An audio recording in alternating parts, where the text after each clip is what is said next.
अब आ जाता है कि क्या भाई सेकंड मैरिड आएगी। तो देखो सिलेक्शन हो गया है, अब उनको क्या करना है, कैसे आपका आगे का स्टेप क्या होने वाला है। अब आगे जय हिंद दोस्तों, स्वागत है आपका पंकज फौज स्टडी ग्रुप पर। आज हम बात करने वाले हैं एसएससी जीडी 2021 की जो वैकेंसी थी ना, उनका रिजल्ट डिक्लेयर हो गया है।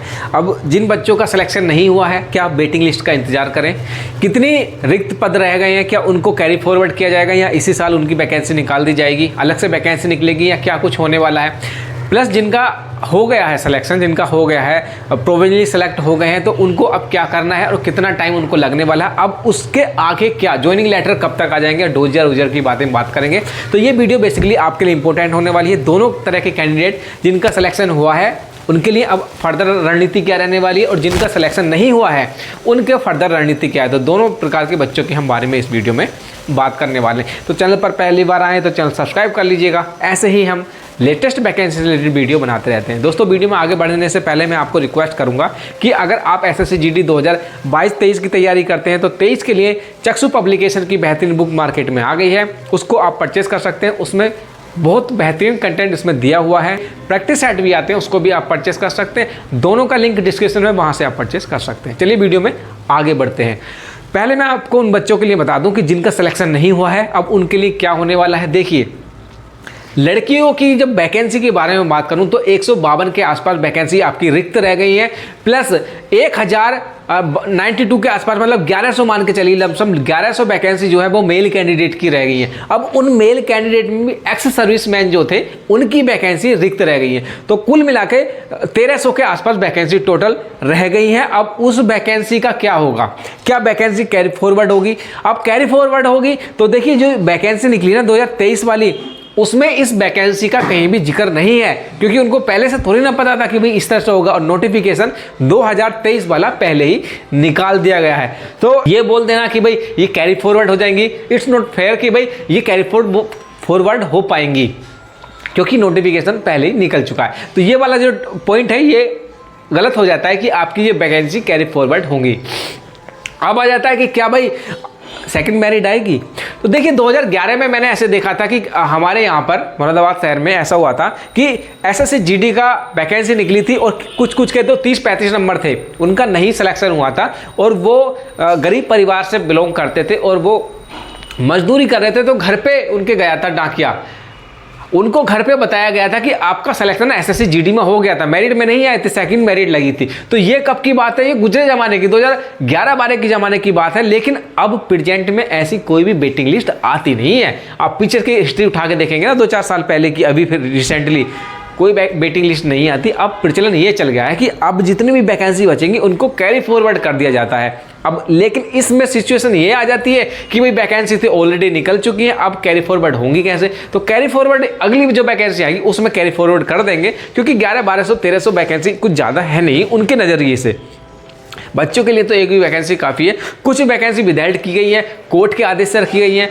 तो ये मान के चलना कि आपकी वैकेंसी आने वाली है, वेटिंग लिस्ट लगने वाली है, ज़्यादा ध्यान मत दीजिएगा। अब आपके पास ऑप्शन ये है कि आपका नेक्स्ट जो एग्जाम आने वाला है 40-50 दिन आपके पास बचे होंगे, 53 दिन बचे होंगे, उन पे आप फोकस करेंगे तो आप कहीं ना कहीं सिलेक्शन ले लेंगे। आपके घर परिवार जिम्मेदार जो भी व्यक्ति है उसको समझाइए कि मैं यहाँ तक पहुँचा हूँ तो इससे आगे भी पहुँचूँगा, आप मेरे पे विश्वास रखिए, मैं कर जाऊंगा। आस पड़ोस के बंदों के ऊपर ध्यान मत दीजिए। आपसे वही चिढ़ेगा जो आपसे आगे नहीं निकल पाया है। जो आपसे कहीं ना ऊपर बैठा है ना, वो आपको कहीं ना कहीं समझाएगा, आपको सांत्वना देगा, लेकिन कहीं ना कहीं आपसे नीचे वाला ही बंदा आपको जेलस करेगा, आपको कहीं ना कहीं आपकी टांग खींचेगा। चलिए ये तो बात कर ली हमने जिन बंदों का नहीं हुआ है, हिम्मत मत हारी। अब मैं बात कर लेता हूँ जिन बंदों का सिलेक्शन हो गया है, अब उनको क्या करना है, कैसे आपका आगे का स्टेप क्या होने वाला है, अब आगे क्या होगा। तो मैं आपको क्लियरली बता दूं कि देखिए, आपके जो डोजियर हैं, जितने भी पेपर आपके संलग्न किए थे, इंक्लोज थे, जो भी आपने फॉर्म भरते टाइम लगाए थे, जो भी वेरिफिकेशन के टाइम पे आपने लगाए थे, वो सारे के सारे पेपर आपके पास नोडल एजेंसी सीआरपीएफ के पास रखे हुए हैं कहीं ना कहीं। अब जैसे जैसे आपकी फौज हुई है, जैसे जैसे आपको मान लो बीएसएफ दे दिया, किसी को आईटीबीपी दे दिया, सीआईएसएफ दे दिया, अब उनको पता है कि हमें सीआईएसएफ को इतने बंदे मिले हैं, मान लो 5 बंदे सीआईएसएफ को दे दिए गए हैं, तो वो डोजर कलेक्ट किससे करेगा, सीआरपीएफ से, कि भाई ये 5 बंदों का हमें डाटा दे दो कि इसने हाई स्कूल कहाँ से किया है, 10th कहाँ, मतलब 12th कहाँ से किया है, उसके बाद इसका रेसिडेंशियल क्या है, जाति प्रमाण पत्र, जो भी मांगना होगा वो डोजर एक तरह के पेपर होते हैं। आपका टोटल कलेक्शन ऑफ पेपर होगा कि आपने शैक्षणिक योग्यता होगी, उसमें आपके जाति प्रमाण पत्र, अगर आपने कास्ट का रिलीजियस लगाया हुआ है तो रिलीजियस वाला भी लगा होगा तो उसमें होगा। तो वो सारे डॉक्यूमेंट जो है आप नोडल एजेंसी सीआरपीएफ से वो कलेक्ट करेंगे। उसके बाद आपका ज्वाइनिंग लेटर इशू किया जाएगा, ज्वाइनिंग लेटर वेरिफिकेशन होगा, वो सारी चीज़ें सेकंड थिंग है। लेकिन आपका जो ज्वाइनिंग है ना वो आपका जनवरी फरवरी के आसपास आपको देखने को मिल जाएगा। ये 2 वैकेंसी पैरेलल चलने वाली है, एक तो चलने वाली 2023 वाली और एक चलने वाली है 2021 वाली। ये दोनों पैरेलल चलेंगी। एक तरफ आपकी ज्वाइनिंग हो जाएगी, मेडिकल हो जाएगा, क्योंकि ज्वाइनिंग टाइम पे मेडिकल भी होता है, हल्का फुल्का नॉर्मल होता है, कुछ नहीं होता। तो ये ज्वाइनिंग हो जाएगा। एक तरफ आपका फिजिकल, रिटन एग्जाम और सब कुछ चलने वाला है। तो 2 वैकेंसी पहले चलेगी, 21 वाली और 23 वाली।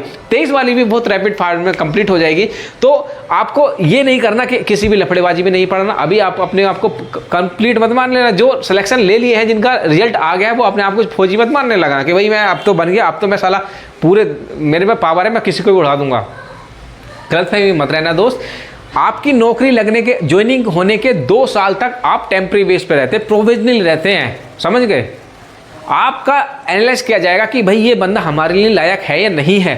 अगर आप डाउट होता है कहीं भी कि भाई आपकी इंटीग्रिटी पे डाउट है, या आप ऐसे संदिग्ध गतिविधियों में हो, या आपके पास केस है, या आपके पास कुछ ऐसा हो जाता है कि भाई, तो आपको 2 साल के अंदर कहीं भी आप परमानेंट मत समझना 2 साल तक कि आप परमानेंट हो, कभी भी आपको निकाल दिया जाएगा ऑन द बेसिस ऑफ कि आपने किस टर्म को, आपने किस पॉइंट को फॉलो नहीं किया है। तो आपको किसी की लड़ाई झगड़े में नहीं पड़ना है, कोई भी कोर्ट केस वोट केस के चक्कर में नहीं पड़ना। आपने अपने आप को फिट फॉर रखना है। ऐसा नहीं कि आपने हाथ तोड़ लिया, पैर तोड़ लिया और जाके भाई सर मेरे को भर्ती कर लो, मैं नहीं होगे। वहाँ पर भी देखा जाएगा कि भाई आप पहले से एडवांस में टूटे फूटे हो तो आपको कोई रखेगा।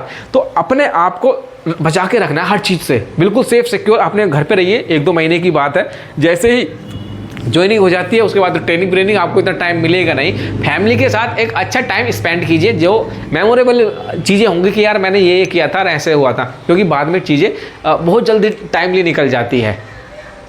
तो मैं आपसे यही रिक्वेस्ट करूँगा कि जिन बच्चों का नहीं हुआ है वो अपने आप को ज़्यादा डिमोटिवेट मत कीजिए। 2 महीने का है, इस पर आप सारा कुछ उड़ेल दीजिए कि भाई मेरे पास जितना भी गुस्सा है, जितना भी सामर्थ्य है, मैं इस वैकेंसी को नौछावर कर दूंगा और इसमें मैं वैकेंसी में सिलेक्शन लूँगा।